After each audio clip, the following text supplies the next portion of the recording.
Alors mes chers amis, je vous souhaite une bonne année. Alors, bien évidemment, vous allez vous demander comment est-ce que je peux, moi, rave, orthodoxe, religieux, juif, de surcroît, vous souhaiter une bonne année. Parce qu'on est le 1er janvier, ou le 2 janvier, ou le 3 janvier, je vous souhaite une bonne année. Quel rapport? L'année pour nous, elle commence en Nissan.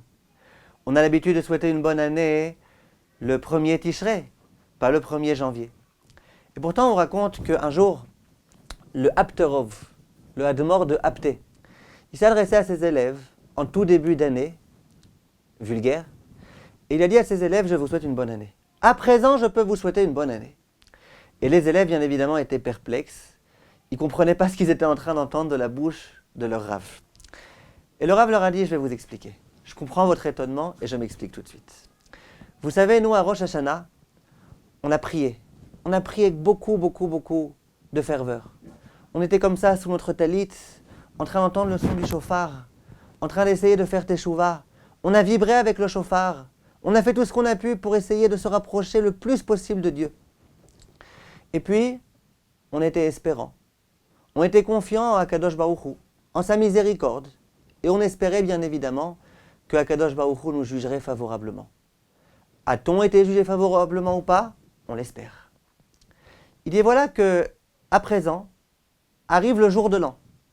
Non pas le jour de l'an des Juifs, non pas Rosh Hashanah, mais le jour de l'an des non-Juifs. Et regardez un petit peu la différence. Nous, le jour de Rosh Hashanah, on était en train de trembler. Trembler de joie, parce qu'on était en train de prier. On était en train de trembler. On n'avait qu'une envie, qu'une aspiration, c'est de se rapprocher un maximum de Dieu. On était comme ça, irréprochable quasiment, en train d'accomplir les mitzvot de la façon la meilleure, en train de faire toutes les chumrot du monde. C'était ça pour nous, le jour de l'an. Et voilà qu'on voit ici autour de nous les non-juifs. Pour eux, c'est quoi le jour de l'an? Pour eux, le jour de l'an, c'est on s'éclate, on se lâche, on fait des fêtes et des fiestas, etc. Quelle différence! Quelle différence énorme! Dit le Apterov. Jusqu'à présent, c'est vrai que Rosh Hashanah était déjà passé.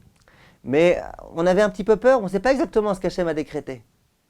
Il dit à présent, maintenant qu'on vient de voir le comportement, dans une situation a priori semblable des non-juifs, là je peux à présent vous souhaiter, Shana Tova. Parce qu'en soi, il y a un avocat maintenant qui est là pour plaidoyer en notre faveur. Cet avocat, c'est la comparaison qu'il y a, la différence radicale qu'il y a entre les non-juifs et les juifs, entre leur comportement à eux dans une telle circonstance et le nôtre. En soi déjà, c'est censé contribuer à ce qu'on ait nous une bonne année. Et effectivement, il y a une différence énorme entre le juif et le non-juif. Pour le non-juif, chaque année qui passe, ça nous rapproche de la mort. La mort, c'est la fin. La toute fin, il n'y a plus rien après. Pour le juif, c'est tout le contraire. Le juif, lui, plus il vit, et plus il avance, et plus il se remet en question, plus il y a de chances qu'ensuite il parvienne au monde futur. Lorsqu'il va mourir, il va en fait se rapprocher. Il va enfin commencer la vraie vie, commencer la vie dans le monde futur. Donc le jour du jugement, ce n'est pas du tout synonyme de fin. C'est synonyme au contraire de remise en question pour pouvoir ensuite continuer, pour pouvoir mieux commencer. C'est la raison pour laquelle, pour eux, comme c'est un signe de fin, eh bien, si déjà on va mourir, autant qu'on s'éclate, autant qu'on s'amuse, autant qu'on kiffe la vie, ils vous diront. Nous, au contraire.